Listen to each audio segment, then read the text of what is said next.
Inteligencia Antirracial, con Álvaro Lietor. Un podcast ofrecido por Jaén Acoge.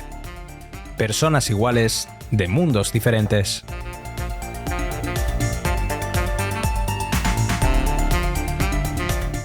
Bienvenidos, bienvenidas a un nuevo programa o pogromo de Inteligencia Antirracial, un espacio para todas aquellas personas sin fronteras en la mente ni el corazón. Arrancamos temporada y nuevo curso como niños, y es que cuando somos niños tenemos la habilidad de aprender toda clase de palabras y expresiones extravagantes y carentes de significado, pero solo por diversión. ¿Cuántos no éramos capaces de recordar los nombres de los ríos de España, pero sí de recitar todos los nombres de los personajes de Dragon Ball o del imaginario Pokémon? Una habilidad que, por desgracia, vamos perdiendo con la edad y hace que cada vez nos cueste más aprender y memorizar términos y conceptos, incluso cuando nos afectan gravemente en nuestra vida cotidiana sin ni siquiera darnos cuenta. Así que hoy nos hemos propuesto aprender una nueva palabra útil pero difícil de pronunciar como la letra completa del ASRG. Comenzamos.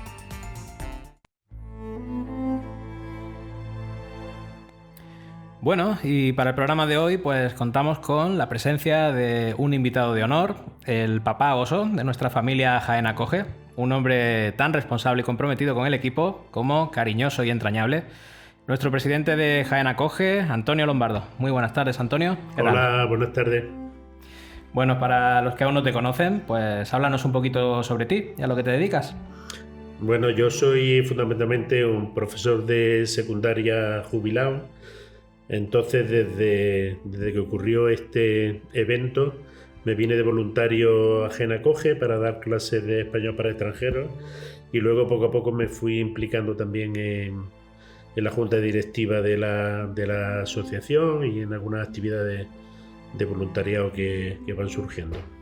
En cuanto a un poco a tu perfil profesional, ¿tú venías de politología o...? Sí, yo mi formación es licenciado en Ciencias Políticas y diplomado en Sociología. También estudié alemán y francés en la escuela de idiomas. Y luego siempre me interesó mucho la enseñanza y entonces tuve ocasión de entrar, de preparar las oposiciones para entrar como profesor de formación humanística, que es como se llamaba mi asignatura en los institutos de formación profesional. Me gustaba mucho porque no solamente estaba la clásica geografía e historia, sino también incluso sociología, psicología, y eso me daba siempre como más apertura. Cuando ya no fusionaron con los institutos de bachillerato clásicos, pues siempre también he estado, además de geografía e historia, he estado dando las asignaturas de ética. Incluso durante varios años fui el profe de filosofía en mi instituto, en La Fuentezuela, que es donde estuve los últimos 20 años. Yo doy fe de ello, ya que yo fui alumno privilegiado que disfrutó de tus clases.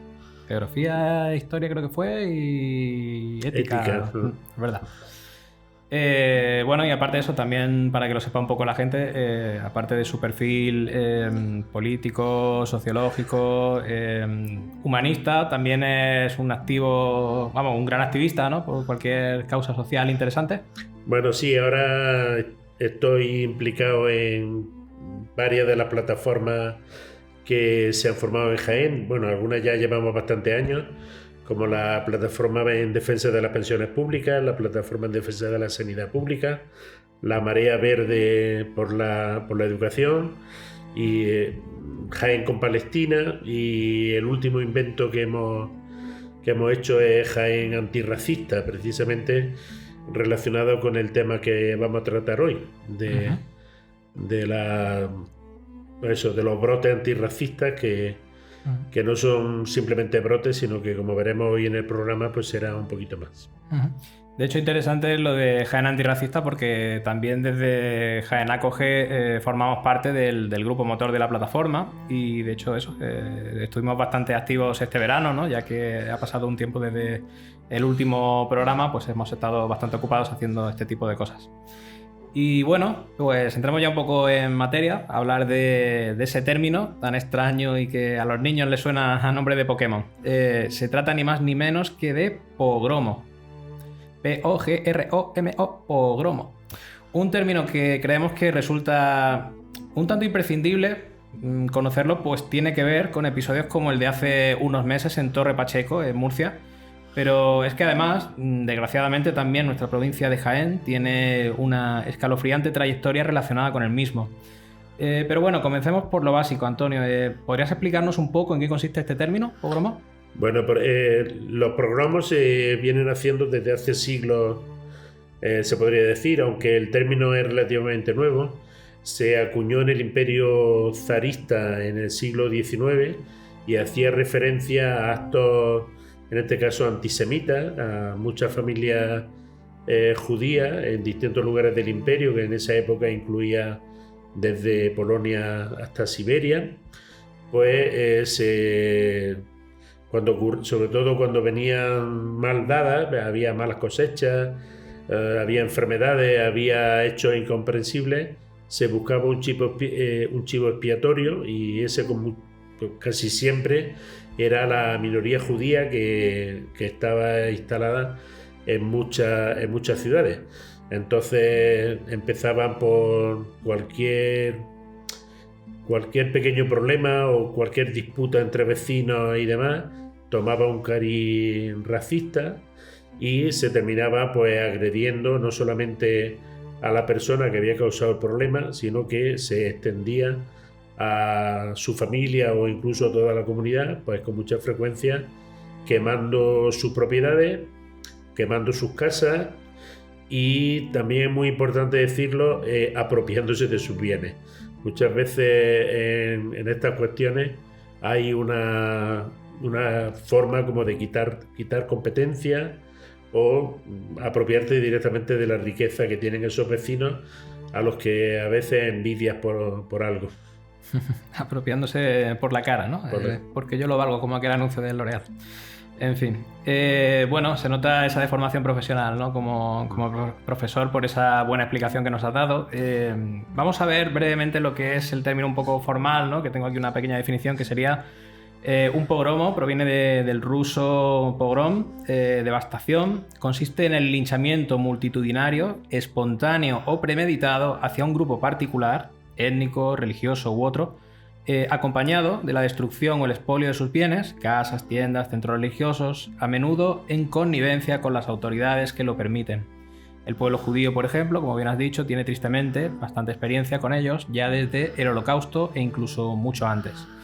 Pero también en nuestra provincia concretamente tenemos unos preocupantes antecedentes de pogromos relacionados con el antigitanismo. Martos, Mancha Real, Vilches y, por desgracia, el más reciente en Peal de Becerro, allá por 2022, si no recuerdo mal. ¿Recuerdas aquel episodio, el del 2022? Tú creo que estabas por aquí también, ¿no? Lo recuerdo porque además, no sé si por alguna de mis actividades sociopolíticas había una persona que vivía en aquel pueblo y prácticamente a través de las redes estuvo transmitiendo lo que pasaba. Y también tuve ocasión a posteriori de hablar con una amiga que también es del pueblo y que estaba allí en esa época instalada en su pueblo y que también pues me dio la versión un poco vecinal de lo que había pasado. Bueno, vamos a poner un poquillo en contexto a la gente, ¿vale? Para que sepan un poco de qué estamos hablando. A ver, resumidamente, nos remontamos a la madrugada del 17 de julio de 2022 en Peal de Becerro, donde Álvaro Soto Reyes, un joven vigilante de 29 años, fue asesinado de una puñalada en el pecho mientras trabajaba en la puerta de un pub por otro joven. Un trágico suceso que consternó sin duda a todos los habitantes de Peal de Becerro, y el problema es que había una cuestión añadida. El por entonces presunto autor del delito era de etnia gitana. Tras el crimen surgió una multitudinaria protesta ciudadana, tras la cual un numeroso grupo de radicales se dirigieron a las viviendas donde vivían familias gitanas al grito de asesinos, volcaron algunos de sus vehículos y quemaron incluso una de sus viviendas. Varias de dichas familias no tenían ninguna relación con el crimen, más que compartir la misma etnia del hoy ya condenado agresor. Es decir, estas familias fueron violentadas y amenazadas únicamente por ser gitanas. Como resultado, 7 familias tuvieron que abandonar el municipio por no poderse garantizar su seguridad por los cuerpos y fuerzas de seguridad del Estado. Y de hecho, por aquel momento parecía percibirse una especie de connivencia por parte de los mismos, dada su pasividad ante estos hechos. Finalmente, en 2024, el acusado fue condenado por la justicia. A ver, cabe destacar de este episodio que se parece sospechosamente a lo ocurrido más recientemente en Torre Pacheco, Murcia, a mediados de este año, de julio del 2025. Y durante el cual una gran parte de los habitantes de origen marroquí fueron agredidos y algunos de sus negocios asaltados tras conocerse que un vecino de 68 años había sido presuntamente golpeado brutalmente por un joven de ese origen.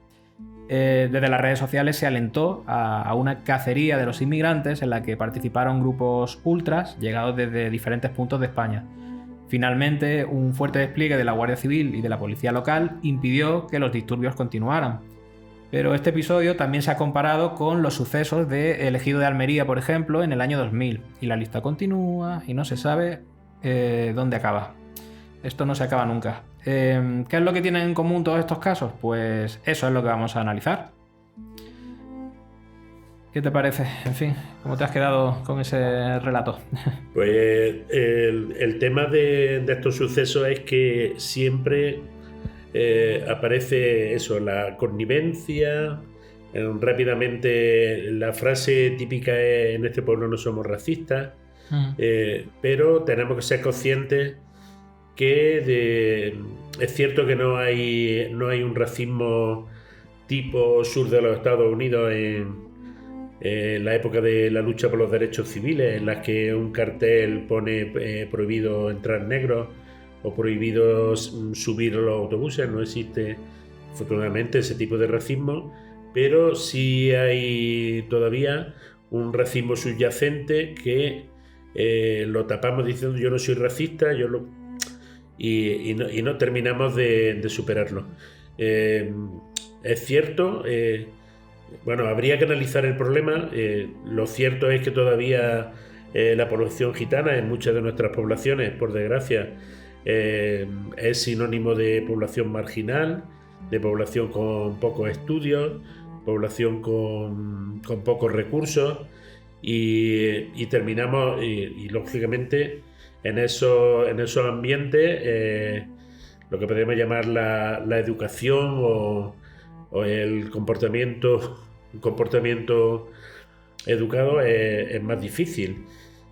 Pero confundimos el ser de una etnia con ser un maleducado, con ser una mala persona, o con ser una persona agresiva. Tenemos que ver cuando se produce un hecho, cuál es el motivo y cuál es la responsabilidad exacta de lo que ocurre, y no extrapolar por prejuicios de tipo racial, o como el caso de Torre Pacheco, bueno, también racial o de origen de otros países, no extrapolar al conjunto de esas personas el comportamiento individuales. Cuando si nos ponemos el espejo y nos miramos a nosotros mismos, ese tipo de comportamiento de un vecino que agrede a otro, de alguien que roba, de alguien que te tima a través de las redes y demás, y que nadie se plantea cuando eso ocurre, eso me lo está haciendo alguien de la población blanca mayoritaria. Entonces tenemos que ser fríos y racionales y atribuir la responsabilidad a quien realmente lo hace, al margen de su pertenencia a cualquier tipo de grupo, de religión, de etnia o de origen.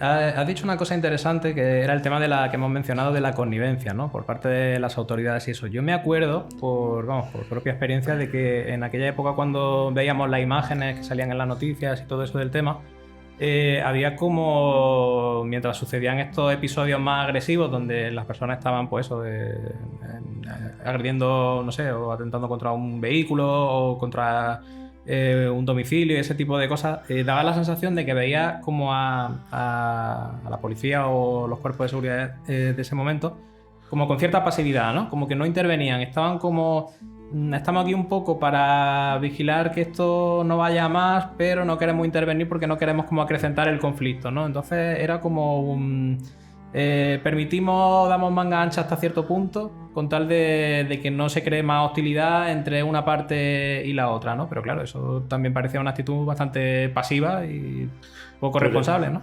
Cuando se está ejerciendo el poder tiene una responsabilidad y tiene, podemos decir, unos costes.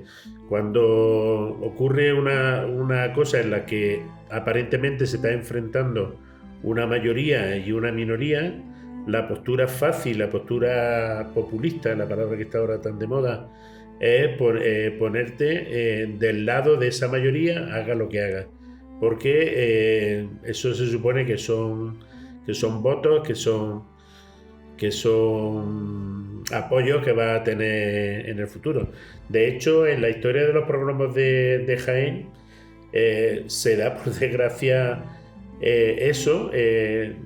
Recuerdo haber leído que el alcalde de Martos, que ocurrió en el 86, me parece que fue, intentó ejercer su autoridad de una manera coherente, parándole los pies a los agresores, y eso tuvo repercusiones en las siguientes elecciones. Había sido un alcalde o un partido que había tenido mayoría, una cómoda mayoría en las votaciones anteriores, y a partir de ahí perdió la mayoría. Cuando 5 años después ocurre una cuestión parecida en Mancha Real, el alcalde, que por cierto demostraba su cariz en los chaqueteros que ha sido, porque ha pasado por varios partidos, cuando ocurrieron los sucesos, él no solamente no contribuyó a apaciguar la situación, sino que se puso al frente de las personas agresoras, porque consideraba que estaba defendiendo a su pueblo, defendiendo a la mayoría social, y por supuesto luego le volvieron a votar. Entonces no se puede simplemente decir estoy con mi pueblo. Si mi pueblo o una parte de mi pueblo hace algo mal, como responsabilidad moral de un político, de una persona que gestiona la vida pública de una localidad, su obligación es enfrentarse, si queremos llamarlo así, ponerse frente a los vecinos e intentar hacerles reflexionar. Que no se trata siempre de estar a favor de la corriente. A veces hay que desviar la corriente y reorientarla hacia otro sitio para que la opinión, un líder tiene que tener la capacidad, o por lo menos intentarlo, de reorientar la opinión pública de su pueblo en base a unos criterios que deben ser los que deben de guiar la vida pública, que es la convivencia, la concordia, el bienestar de sus ciudadanos. Sí, además eso suele ser una falacia, ¿no? El pensar que porque en algo está de acuerdo mucha gente están en lo cierto. Y exactamente. Muchísima gente puede equivocarse igualmente que ahí una minoría, ¿no? No hay más que encender la tele y ver los apoyos de Trump y cómo en muchas zonas está arrasando a base de decirle a la gente cosas que supuestamente son las que quieren oír, y están cometiendo verdaderas barbaridades. En pleno siglo XXI se están haciendo ahora mismo en Estados Unidos, se están haciendo progromos tal como estamos describiendo. Cuando se llega a un barrio de Chicago, de Nueva York, y de pronto la policía cerca una zona y a la gente que están limpiando los hogares de americanos más ricos, que están trabajando en los puestos como la limpieza, servicios que el americano anglosajón no quiere, pues son metidos directamente en furgones y deportados a veces ni siquiera a su propio país, sino a países que están actuando de cárceles para llevar a cabo estas políticas. Yo la verdad es que a raíz de lo que has dicho hay dos cosas que me parecen interesantes de puntualizar.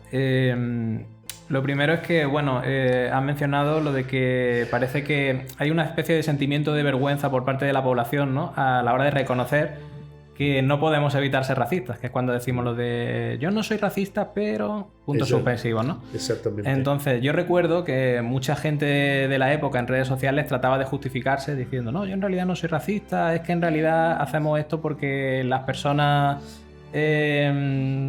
protagonistas que son malas, es que vienen de unas familias que son malas personas y tal y que cual. Y decía, bueno, es que estadísticamente es imposible que todas sean igual de malas que la persona que ha sido la responsable real del delito. Y en este caso además es lo que hablamos, que nadie niega que, bueno, los autores de los sucesos merecen que recaiga todo el peso de la justicia sobre ellos. Sin embargo, lo que no se puede permitir es que la gente se tome la justicia por su mano en un estado democrático. Eso por una parte de lo que has comentado me ha llamado la atención. Y luego por otra parte, en fin, hemos empezado hablando de Peal de Becerro, pero hemos llegado al final a seguir hablando de Trump.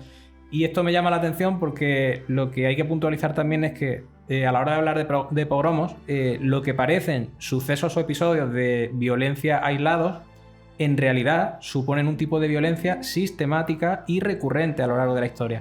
Es decir, como siempre, van afectando de alguna manera a colectivos que son históricamente vulnerables y que ya tienen además una trayectoria de persecuciones, de linchamientos públicos, etcétera, que es lo que le ha pasado a la población migrante, a la judía, gitana, LGTBIQ+, etcétera. Es decir, no sabemos por qué, bueno, sí sabemos por qué, porque hay un racismo estructural, pero quiero decir que de alguna manera, sin darnos cuenta, con ellos la gente se viene arriba mucho más fácilmente y se toma la justicia por su mano, cosa que no pasa con otras personas, ¿no? Es decir, hay delincuentes de toda clase que conviven con nosotros en la sociedad alrededor, que muchas veces los tenemos muy cerca y están ahí con nosotros, pero los toleramos de otra manera, ¿no? Sin embargo, en cuanto pertenecen a uno de estos colectivos históricamente vulnerables, ya nos encendemos, nos apasionamos y somos capaces de hacer cosas que no habríamos hecho nunca, ¿no?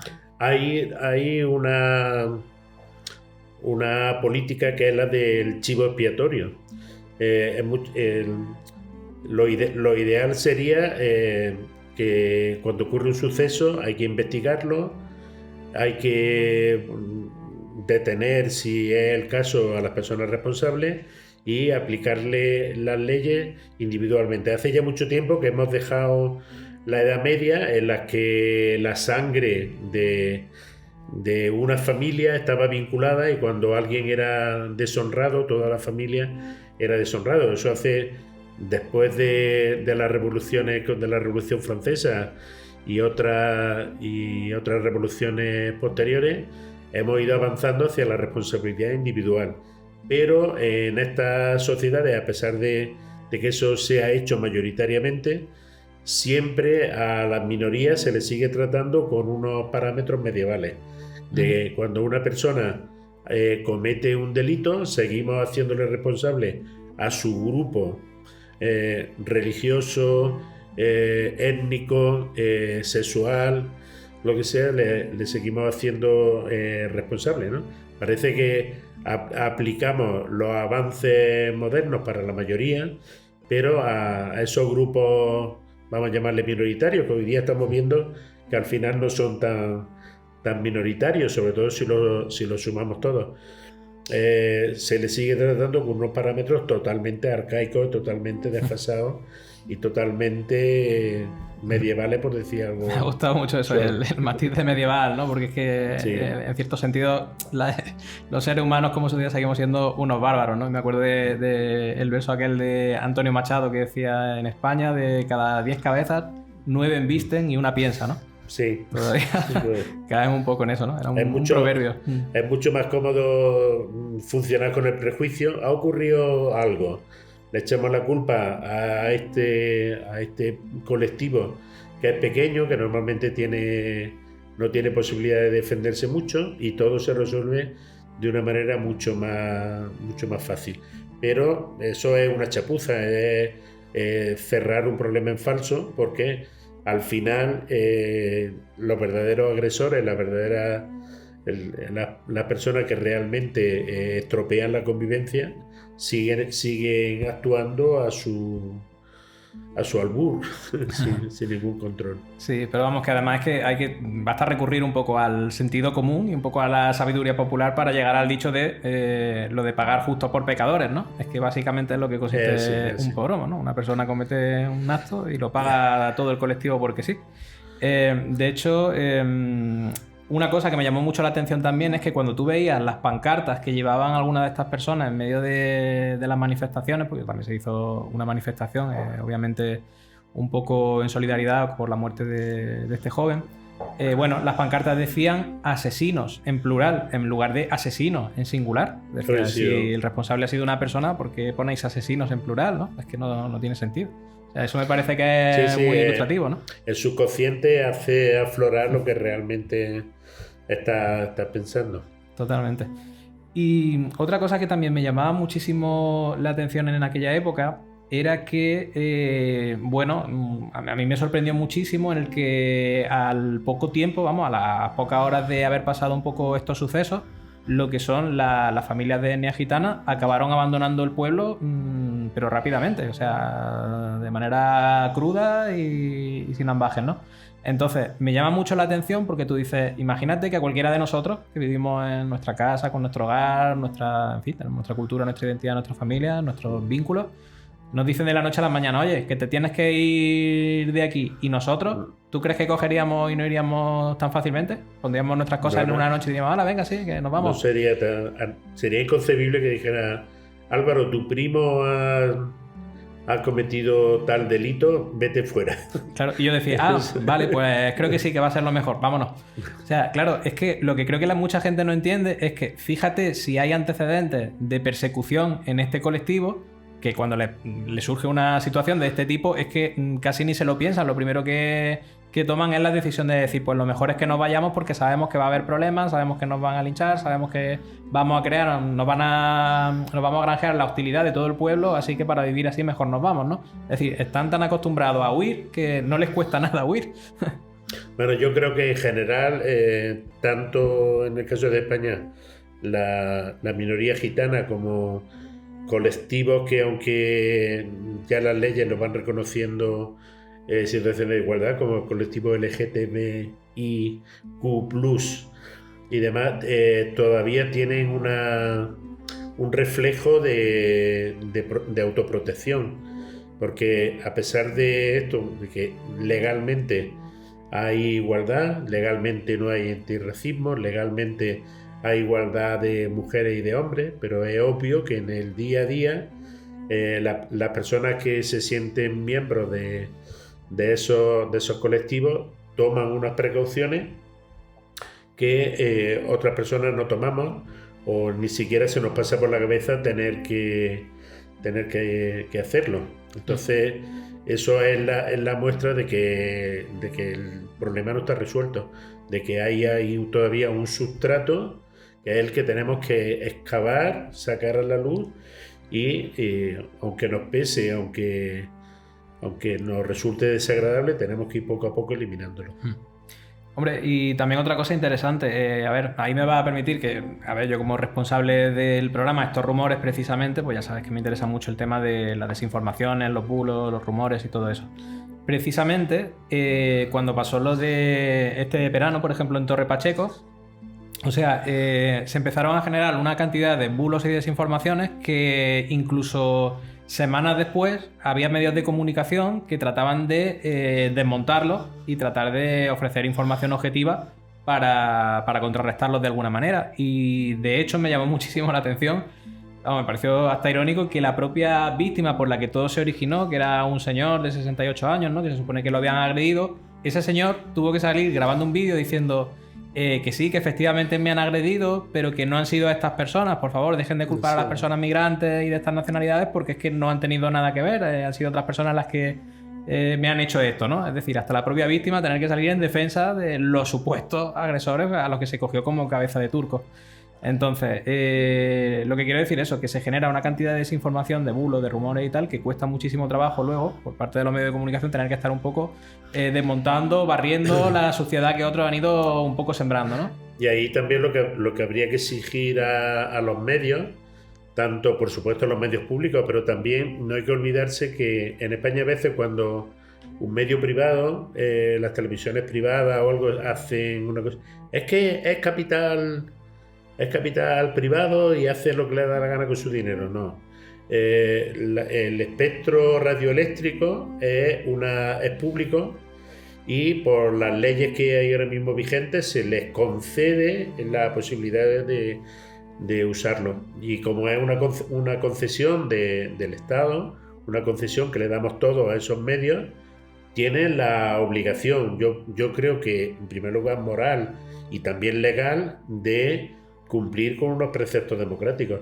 Por ejemplo, el vídeo de esta persona que él mismo desmintió que no habían sido los chavales magrebíes los que le habían agredido, debería de haber abierto pues, los telediarios, los principales informativos de todos esos medios, que habían estado en muchos casos publicando bulos y lanzando mentiras. El problema muchas veces es eso, que el bulo se lanza muy rápido y a veces, aunque se desmienta, el desmentido es muy pobre, claro. Está en un rincón, está muy oculto. Siempre se busca eso, los estados de alerta y el impacto, el sensacionalismo es lo que se busca. Al fin y al cabo, la desinformación y esparcirla crea un impacto muchísimo mayor que esa información objetiva y veraz, ¿no?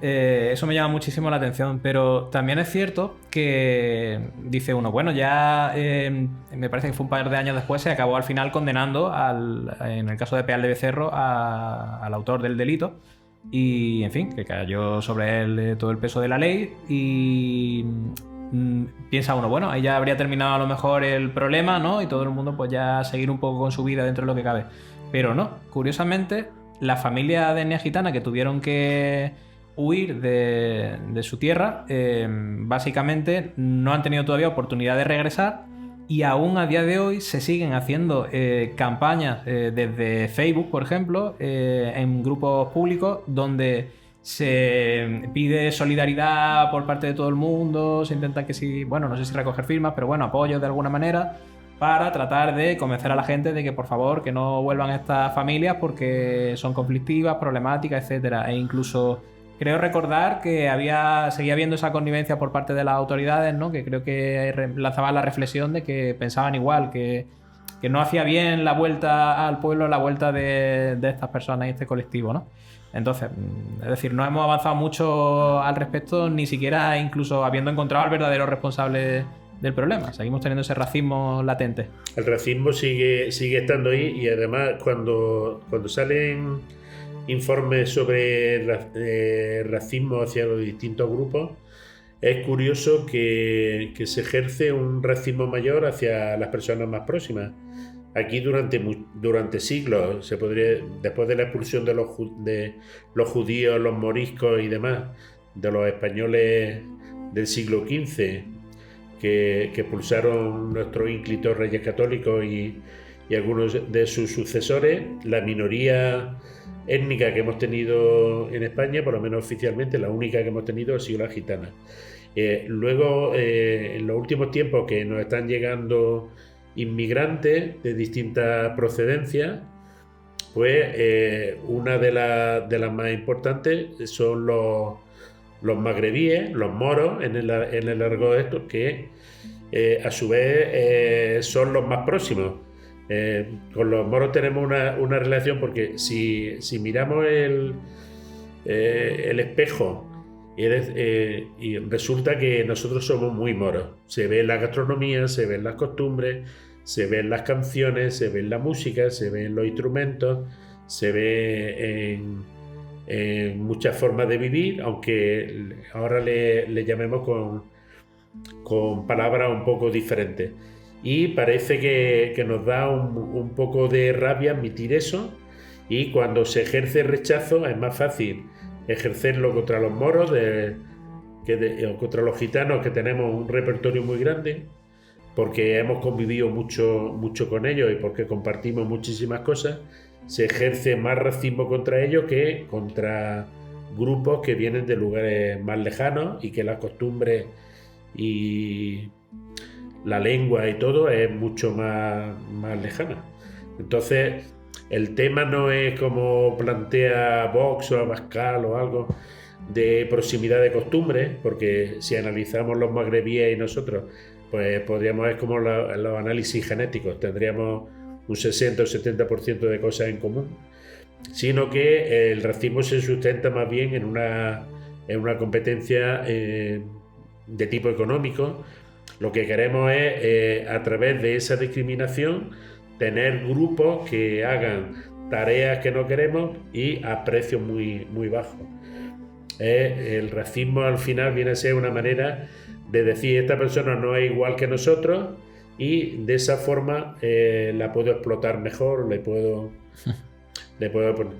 Entonces ahí, sí, siempre estamos con la otredad, ¿no? Con el diferenciar entre ellos y nosotros no tenemos nada que ver con ellos. No tenemos nada que ver con ellos, pero a la vez no los necesitamos. Y a la vez es muy fácil. Ahora cuando están viniendo a la aceituna los magrebíes, por ejemplo, pues rápidamente no tienen que enseñarle nada para manejar, para cómo recoger la aceituna, cómo echar los rondales, cómo hacer, porque es que es lo que hacen ellos también. Tienen las mismas culturas, las mismas costumbres. Aquí tenemos una tecnología un poquito más moderna, pero punto. Pero lo que queremos es negar que son iguales a nosotros para de esa manera poder exprimirlo un poquito más y poder justificar que yo me quedo con la parte mayor del beneficio. Sí, es que al final, hablemos de lo que hablemos, siempre llegamos al racismo y la discriminación en el fondo del vaso, ¿no? En fin, si te parece, pues bueno, vamos a ir entrando un poquito en la recta final y a mí me gustaría ir terminando un poco con una reflexión, y es que precisamente desde Jaén Acoge y desde nuestra posición de observadores privilegiados tratamos de alertar sobre el riesgo que conllevan este tipo de situaciones que consideramos potencialmente peligrosas. Pero bueno, sin la intención de acrecentar el problema de pues creando más hostilidades, ¿no? Sino precisamente al contrario, de combatirlo, prevenirlo mediante la reflexión y la sensibilización. Tratamos de ser autocríticos y empáticos pues, por la conciliación, ¿no? De alguna forma. Que la gente esté preparada para no dejarse llevar por los prejuicios y el ardor colectivo, olvidando su responsabilidad como individuos. Porque a veces la mejor forma de combatir un conflicto pues no es posicionarse combatiendo en contra, sino simplemente comprender su origen y motivaciones para no alimentarlo participando de ello. ¿Alguna cosa que te gustaría añadir, Antonio? No, creo que para el tema que hemos afrontado hemos tocado bastante palos. La conclusión final es que tenemos que hacer un pequeño, en este tiempo en el que nos gustan las pildoritas, todo muy rápido, todo muy sintetizado, tenemos que dedicar un poco de tiempo al estudio, en el buen sentido, a informarnos de fuentes fiables, esa es otra cuestión, y a reflexionar sobre ello. Entonces, la mejor manera de que no haya prejuicios es no cargándolo. Me estoy acordando de una especie de sketch o de chiste que vi el otro día en algún sitio, en la que un padre le preguntaba a su hijo: ¿en tu cole hay moros? Y la niña le respondía: no, en mi cole hay niños y niñas. Muy bueno. Entonces los niños hoy día, que los colegios son muy multiculturales, mira el patio del cole y ves como los niños y las niñas de procedencias muy distintas, de aspectos físicos muy, muy distintos, están conviviendo en una armonía y demás espectacular. Y que si hay algunos problemas es porque la gente que lo estamos esperando en la calle para recogerlo le estamos buscando unos prejuicios que muchas veces son cosas totalmente absurdas y que carecen de fundamento, o de fundamento lógico, por lo menos. En fin, pues maravillosa reflexión, Antonio, para terminar. Y ya está, vamos a irnos despidiendo. Y a quienes nos habéis acompañado en este primer programa de la segunda temporada, pues agradeceros de corazón vuestra presencia y que nos hayáis dedicado un ratito de vuestro valioso tiempo.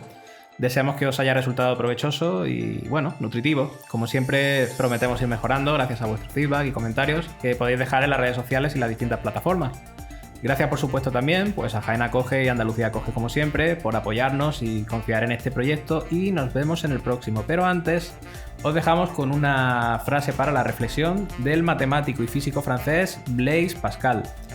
Dice así: no hay más que dos especies de hombres, una la de los justos que se creen pecadores y otra la de los pecadores que se creen justos.